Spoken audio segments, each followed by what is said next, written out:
ਕਿਤੇ ਮੁਲਾਜ਼ਮ ਸੁਣੇ ਸੀ ਕੱਚੇ ਫੌਜੀ ਠੇਕੇ ਤੇ ਫੌਜੀ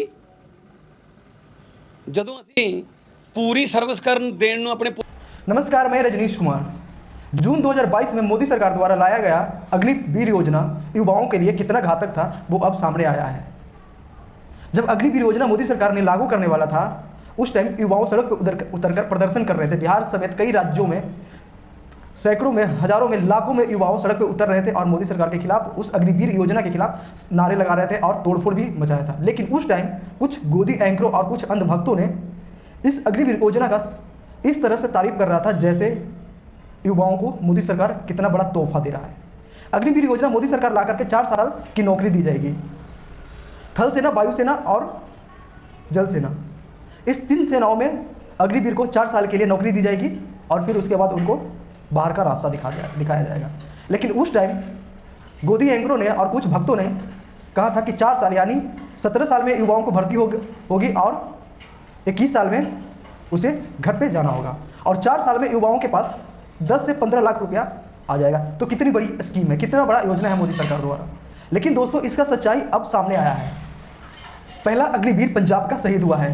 मानसा जिला के गांव खटकल कला में 19 साल का अमृतपाल सिंह को माथे में गोली लगने के बाद वो शहीद हो जाता है। वो जम्मू कश्मीर में ड्यूटी पे तैनात था। उस अग्निवीर योद्धा को शहादत का सम्मान भी नहीं दिया जाता है। शरीर को, शहीद पार्थिव शरीर को 2 फौजी प्राइवेट एम्बुलेंस में बगैर सम्मान के उसके घर पे लाकर छोड़ दिया जाता है। उसके घर वाले और गांव वाले पूछते हैं कि हमारा बेटा शहीद हुआ है, इसे सम्मान के साथ क्यों नहीं लाया गया। तो उस जो हवलदार और फौजी इसको छोड़ने आया था वो कहता है कि मोदी सरकार की नई नीति के अनुसार हम अग्निवीर योद्धाओं को शहादत का सम्मान नहीं दिया जाएगा। सोचिए दोस्तों, कितना बड़ा विडंबना है। इस देश में शहीदों को सम्मान दिया जाता है लेकिन अग्निवीर योद्धाओं को बगैर सम्मान को घर पे लाके, उसके डेड बॉडी को, पार्थिव शरीर को घर पे लाके छोड़ दिया जाता है। ये कितनी बड़ी विडंबना है। उसे सलामी भी नहीं दिया जाता है। फिर गांव वालों के कहने के बाद मानसा जिला के एसएसपी ने अपने पंजाब पुलिस के जवानों से शहीद के पंजाब पुलिस द्वारा सलामी दिया जाता है। आप देख सकते हैं स्क्रीन पे किस तरह से पंजाब पुलिस उस जवान को, अग्निवीर जवान को सलामी दे रहा है। कितनी विडंबना की बात है कि इस देश में मोदी सरकार युवाओं के लिए अग्निवीर ला करके कितना घातक कर दिया है। वही अब राजनीतिक पार्टी में भी सरगर्मी बढ़ गई है। राजनीतिक पार्टियां भी ट्वीट करके मोदी सरकार को आड़े हाथ ले रहा है। जब अग्निवीर योजना लागू कर रही थी मोदी सरकार, उस टाइम विपक्ष ने भी बहुत सवाल किया था और इसका विरोध भी जताया था। लेकिन सत्ताधारियों ने इस अग्निवीर योजना को अपने दम पर अपने संसद में पास करवाया और फिर इसे लागू कर दिया। राष्ट्रीय लोकदल अपने ट्वीट हैंडल पे ट्वीट करते हुए अमृतपाल सिंह के सपोर्ट में क्या कहा है वो हम आपको बताते हैं। स्क्रीन पे देखिए। अग्निवीर के तौर पे सेना में भर्ती हुए पंजाब के अमृतपाल सिंह कश्मीर में देश के लिए लड़ते हुए शहीद हो गए। उन्हें सत नमन। ये विडंबना ही है कि अग्निवीर से भर्ती होना उन्हें देश पर जान न्यौछावर करने के कर्तव्य तो बता गया, लेकिन एक शहीद को मिलने वाला सम्मान से उन्हें वंचित कर दिया गया। शहीद अमृतपाल सिंह को सैन्य सम्मान के साथ अंतिम विदाई भी नहीं दी गई। उनका पार्थिव शरीर आर्मी वाहन के बजाय प्राइवेट एम्बुलेंस में एक आर्मी हवलदार और 2 जवान लेकर आए। ये देश के शहीदों का अपमान नहीं तो और क्या है। नेताओं ने ट्वीट करना भी शुरू कर दिया है। लेकिन दोस्तों, क्या मोदी सरकार इस अग्निवीर योजना ला करके युवाओं के प्रति कितना बड़ा धोखा दिया है। इस अग्निवीर योजना के तहत पंजाब के शहीद हुए पहला अग्निवीर योद्धा, लेकिन बाकी जो अग्निवीर योद्धा है उनके दिमाग में क्या असर डालेगा, उनके दिमाग में क्या चलेगा कि हम ड्यूटी पे हैं, हम शहीद हो जाएंगे लेकिन हमें शहीद का दर्जा नहीं दिया जाएगा, हमारा परिवार ऐसे सड़क पे आ जाएगा। पूर्व गवर्नर सत्यपाल मलिक ने भी ट्वीट करते हुए मोदी सरकार पर तंज कसा है। सत्यपाल मलिक ने क्या कहा है वो हम आपको बताते हैं। सत्यपाल मलिक ने ट्वीट करते हुए कहा कि यह घटना साबित करती है कि अग्निवीर इसलिए बनाए हैं ताकि शहीदों का दर्जा ना दिया जाए, फौज खत्म हो जाए। केंद्र सरकार को शर्म आनी चाहिए कि वो शहीद का दर्जा नहीं दे रहे हैं। सत्यपाल मलिक पूर्व गवर्नर ने ट्वीट करते हुए कहा है।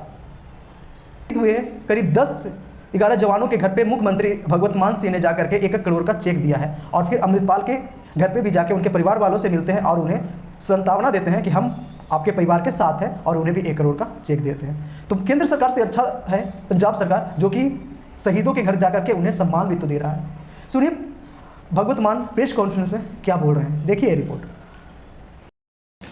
ਅੱਜ शहीद अमृतपाल सिंह ਉਹਨਾਂ ਦੇ ਪਿੰਡ ਕੋਟਲੀ ਵਿਖੇ ਅੱਜ ਪਰਿਵਾਰ ਨਾਲ ਦੁੱਖ ਸਾਂਝਾ ਕਰਨ ਤੇ ਸ਼ਹੀਦ ਅੰਮ੍ਰਿਤਪਾਲ ਸਿੰਘ ਜੀ ਨੂੰ ਸ਼ਰਧਾਂਜਲੀ ਦੇਣ ਲਈ ਇੱਥੇ ਆਏ ਹਾਂ।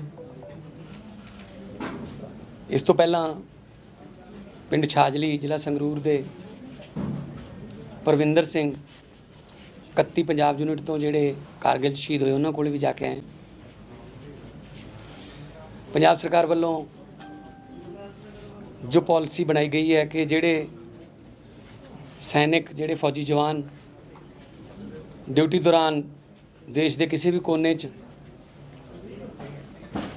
ਸ਼ਹੀਦ ਹੋਣਗੇ ਤਾਂ ਉਹਨਾਂ ਦੇ ਪਰਿਵਾਰ ਨੂੰ 1 ਕਰੋੜ ਰੁਪਈਆ ਸਨਮਾਨ ਰਾਸ਼ੀ ਦੇ ਤੌਰ ਤੇ ਦਿੱਤਾ ਜਾਊਗਾ।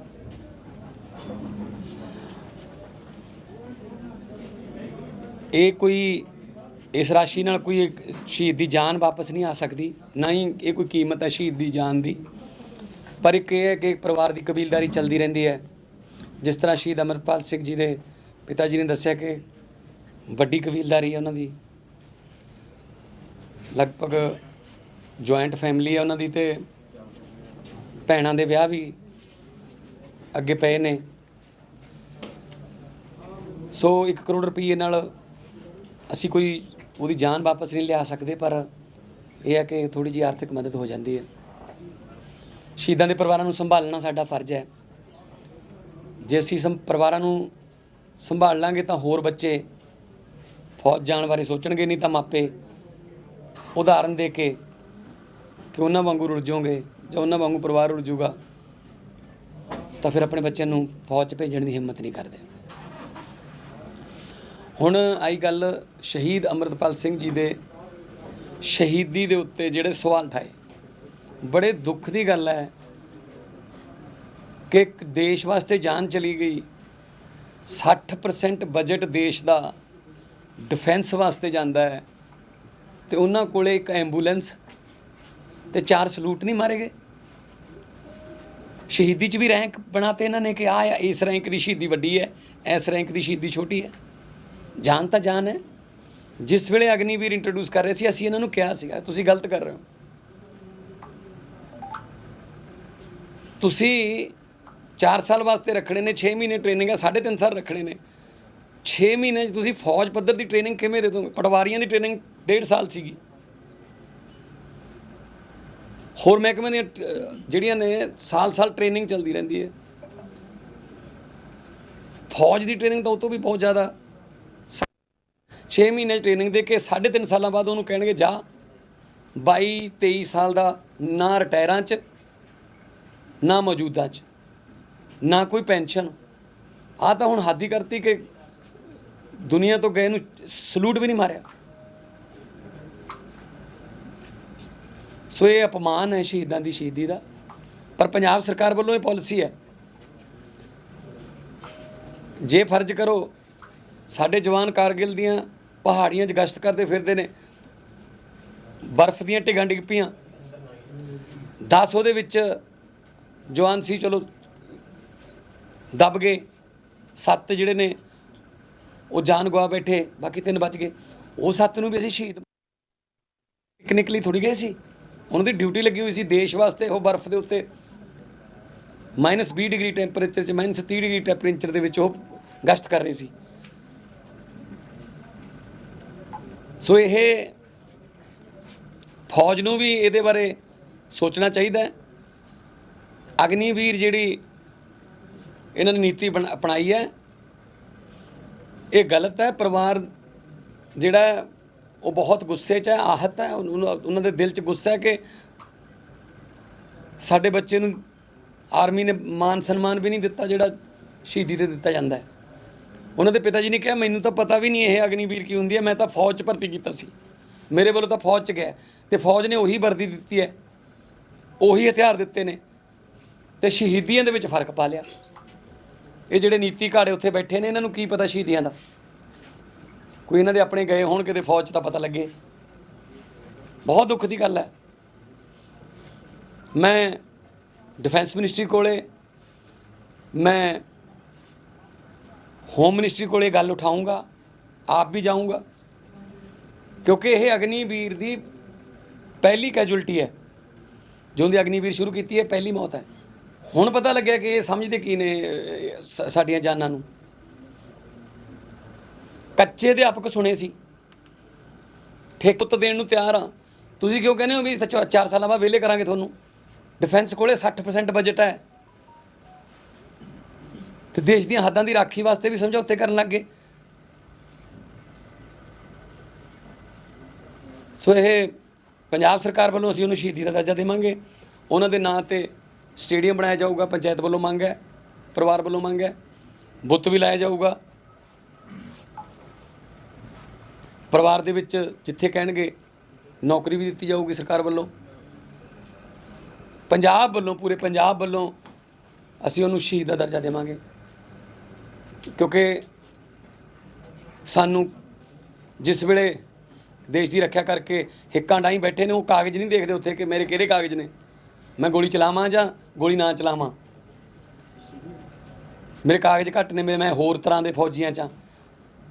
ਸੋ ਇਹ ਰੈਂਕਿੰਗ ਜਿਹੜੀ ਹੈ, ਇਸ ਤਰ੍ਹਾਂ ਦਾ ਵਿਤਕਰਾ ਫੌਜ ਦੇ ਵਿੱਚ ਬਹੁਤ ਹੀ ਘਾਤਕ ਸਿੱਧ ਹੋਊਗਾ।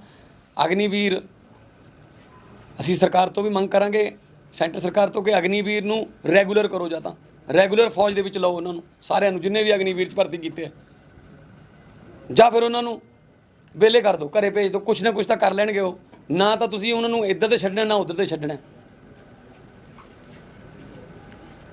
ਇਹ ਤਾਂ ਹੁਣ ਪਤਾ ਲੱਗਿਆ ਨਾ ਸਾਨੂੰ ਤਾਂ, ਕਿ ਸਾਨੂੰ ਤਾਂ ਸਲੂਟ ਵੀ ਨਹੀਂ ਹੈਗੇ ਜੀ। ਫੌਜ ਪਰ ਟ੍ਰੇਨਿੰਗ ਉਹੀ ਹੈ ਜੀ। ਜਿਹੜੇ ਮੁੰਡਾ ਟ੍ਰੇਨਰ ਹੈ ਉਹ ਵੀ ਮਿਲਿਆ ਮੈਨੂੰ, ਉਹ ਕਹਿੰਦਾ ਜੀ ਇਸ ਵਕਤ ਮੈਨੂੰ ਕਹਿੰਦਾ ਦੁੱਖ ਹੋਈ ਜਾਂਦਾ, ਮੈਂ ਕਿਉਂ ਟ੍ਰੇਨਿੰਗ ਦੇਤੀ ਉਹਨੂੰ। ਜੇ ਮੈਂ ਨਾ ਟ੍ਰੇਨਿੰਗ ਦਿੰਦਾ ਸ਼ਾਇਦ ਇਸ ਪਰਿਵਾਰ 'ਚ ਬੈਂਡ ਨਾ ਪੈਂਦੇ। ਹੁਣ ਉਹਦੇ ਕੋਲ ਟ੍ਰੇਨਿੰਗ ਵਾਸਤੇ ਕੌਣ ਆਊਗਾ?